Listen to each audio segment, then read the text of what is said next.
Downtown's asking, do we know if the Secret Service has drones flying over the stratosphere right now? I don't think so. Copy. Controller 5, where's that drone at? Its stratosphere is flying 2,500 feet. So 644, all my units at the airport, be advised. The motorcade is at Air Force One. So just hold your road closure until I tell you otherwise. Now, how they gonna cover this up?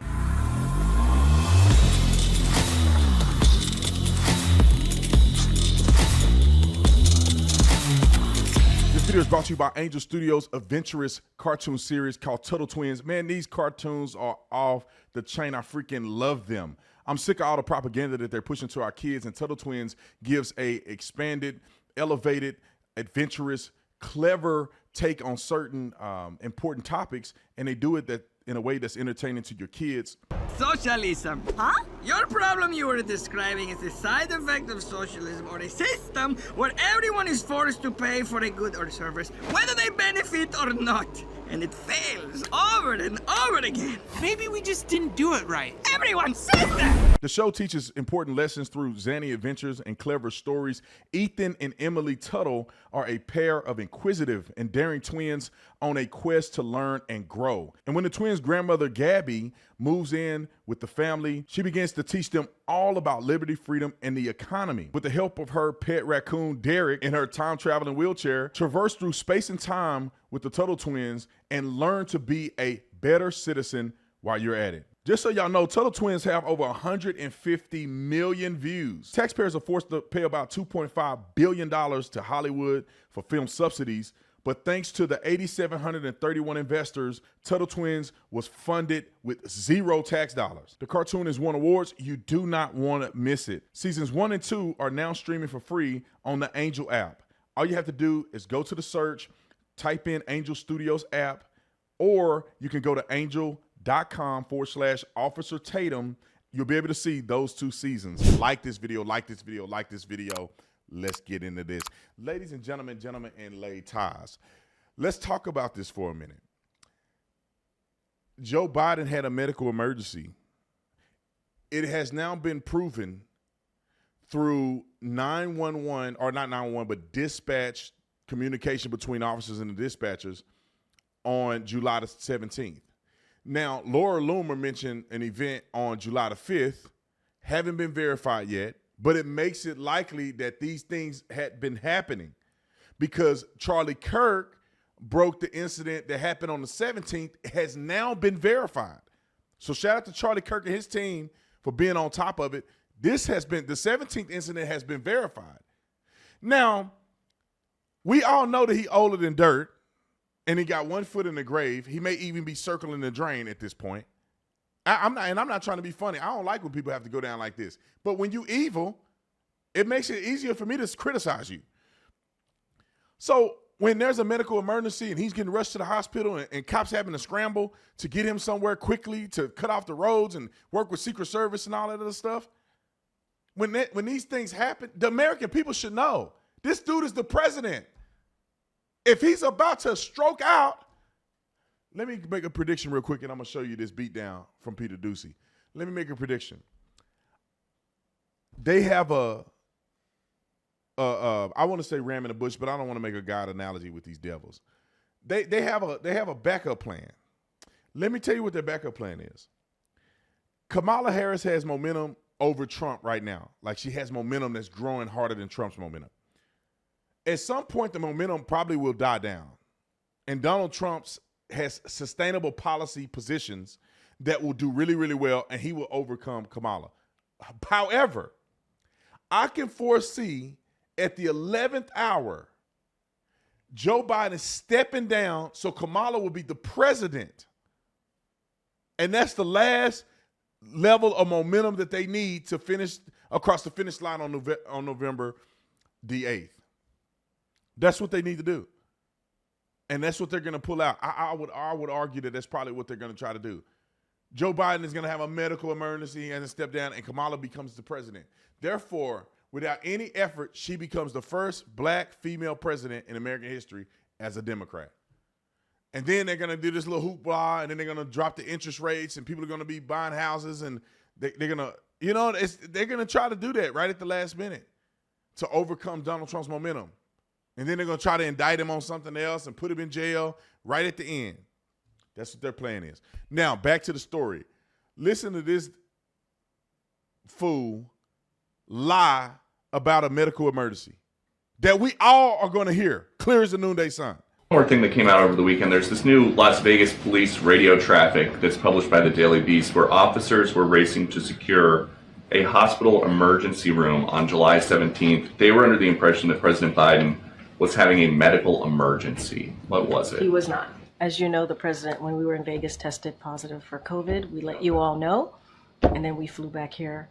Outside of that, there was no medical emergency. People are still testing positive for COVID, but because of this president, he was able to put forth a comprehensive way to move forward with this pandemic. And now we have vaccines, and now we are in a different place with this pandemic. It is behind us, and that's because of this president and what he was able to do. She just lied to the whole world. She said, I want y'all to listen because we're going to play the video. We're going to play the audio recording. And I, as a former police officer, I know what emergency radio traffic is. I know they got notified at the last minute that Air Force One was making an emergency landing in Las Vegas, and they had to mobilize at the last minute to get everything together. And it's going to be proven on this call, the communication with the dispatcher. It's going to be proven beyond a reasonable doubt. Do I have to get courtside with y'all?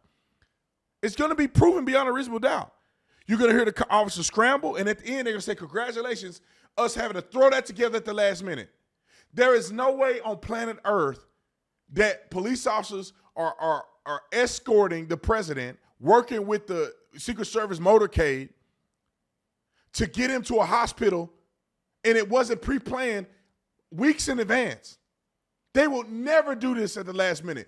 On the day of, it will never happen. Let me show you real quick. Don't even worry about it. I got the evidence right for you. They can't say nothing. We got the evidence. And like I said, as a former police officer, I know what dispatch sound like, and I know what communication sound like with officers, and I know how when we're in a pinch, the certain words that people say, the certain tempo that people have, is all here. Listen. 461 at C break. Everyone who is able to Valley Hospital ER. Kind of cut out 678. So you said 461 at UMC, and what was the other part? Go head straight to UMC. Meet at the Valley Hospital ER parking lot. Real quick. She wants us to believe that he had to make an emergency landing to get a COVID test? No. He had to make an emergency landing to get a COVID test?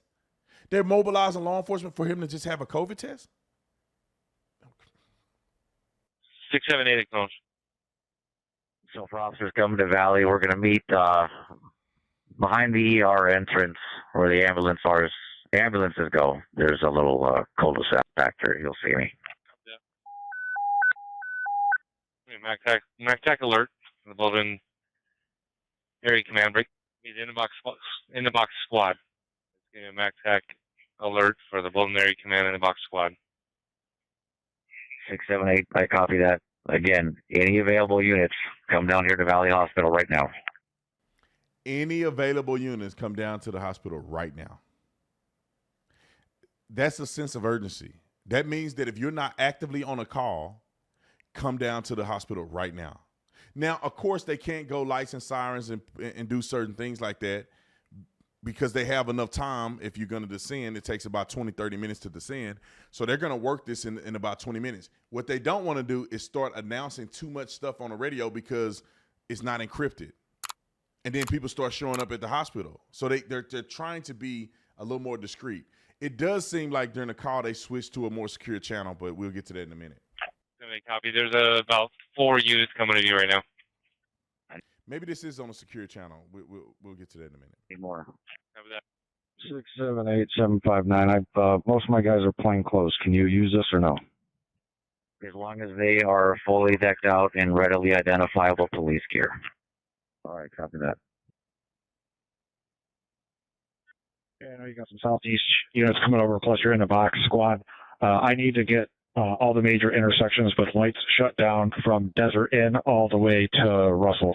So if units could just start calling out what intersections they're going to, I think that's going to be used. Let's start with the big ones. Units helping us out with this this Frago on the POTUS movement. If you can monitor Event 8 channel is where movement will occur. Okay, they went to Event 8. So on the police radio, they have the encrypted channels and then they have the non-encrypted. So public record channels that people can monitor on the scanner are on regular police channels. So you can get those on the scanner. But when you're doing stuff with the President of the United States of America, they have to switch to an encrypted channel. Or maybe they'll do like what they call like a one-to-one channel that the public don't have access to, because they can't be advising the public exactly what they're doing with the President of the United States of America. Also, so people may not know this, that even the scanner is delayed. So you're still never hearing accurate stuff even on the public channel. You're not hearing it as it's occurring. It's delayed by a decent amount of time. Therefore, cops don't end up with the citizens showing up to calls before they do. You know what I'm saying? So. Hi, Kevin. We got to take this one slow because we don't have a lot of resources to make it work. 685, I copy. We are rolling. On you, sir. Okay, everybody. Just keep in mind, safety, safety, safety. If it doesn't look good, don't do it. Call it out so we can slow things down more. But we got to make sure we keep this safe. So be careful as you hit these intersections. Let's make sure we do this safely. No one gets hurt. Downtown's asking, do we know if the Secret Service has drones flying over the stratosphere right now? I don't think so. Copy. Control verify. Where's that drone at? Its stratosphere is flying 2,500 feet. Control 644, all my units at the airport, be advised. The motorcade is at Air Force One, so just hold your road closure until I tell you otherwise. Control 302. I just want to let everybody know, great work out there. You know, we put that together ad hoc. Appreciate all the resources coming over. You guys did a fantastic job that looked like we had planned it for weeks. So great job, everybody. If I can just ask everybody to please just stand by until we get the plane off the ground, and then we can go ahead and secure those units. Control 644, all my airport units, be advised. Motorcade is leaving Air Force One. I'll advise you when they start taxiing. Okay. You guys listen to it. You're smart. You leftists are dumb. Y'all smart. If you listen to what they're saying, this was the ad hoc. This is a last-minute notification. If I could put myself in the police vehicle when this is going on, they must have been notified by the Secret Service that we're going to make an emergency landing in Las Vegas, meaning that we didn't plan on this, because if they planned, they would have this stuff planned out a week in advance. They would have it planned out a month in advance. Everybody knows when the president is coming in town in law enforcement, and and they block off the roads and they do all this other stuff. But in an emergency situation, they're having to scramble units. We need anybody that's available. That's not how it works if it's a planned event. They already have it pre-scheduled out. Who's going to work the event? What intersection you're going to go to? Everybody already knows. They know exactly when Air Force One is going to land. They know exactly where the motorcade is going. This is not the case. We heard it. Any units available, call out the intersection that you go to. It's last minute. And then at the very end, the sergeant came on, supervisor, I don't know if he's a sergeant or a lieutenant. He came on and said, congratulations, everybody. You guys did this as if we were doing it, working for weeks. Thank you for your help. People that helped out. That means that people came from different divisions and different units in order to help out with this hospital thing. We all know it's Air Force One. The president is on Air Force One. POTUS, the president of the United States of America. Those two things were mentioned on this call. And the media say that wasn't a medical emergency. He tested positive for COVID. Then why would they need to make an emergency landing in Las Vegas and rush to and go to the hospital? Why? So he can get a COVID test? He could have waited till he landed. No, they were probably having a medical emergency. He went to the hospital to get checked out. And then while he was there, they treated him and he tested positive for COVID. They leave all that out. You wait. That's why they can't get Trump in office, because he will have access to what happened to Joe Biden. He would have access to it. He would know what that emergency landing was all about. It's crazy how they just lie to us straight out. That's enough to not vote Democrat. Completely lying to the American people. Anyway, I could go on about this. I'll see y'all in the next one. I'm out.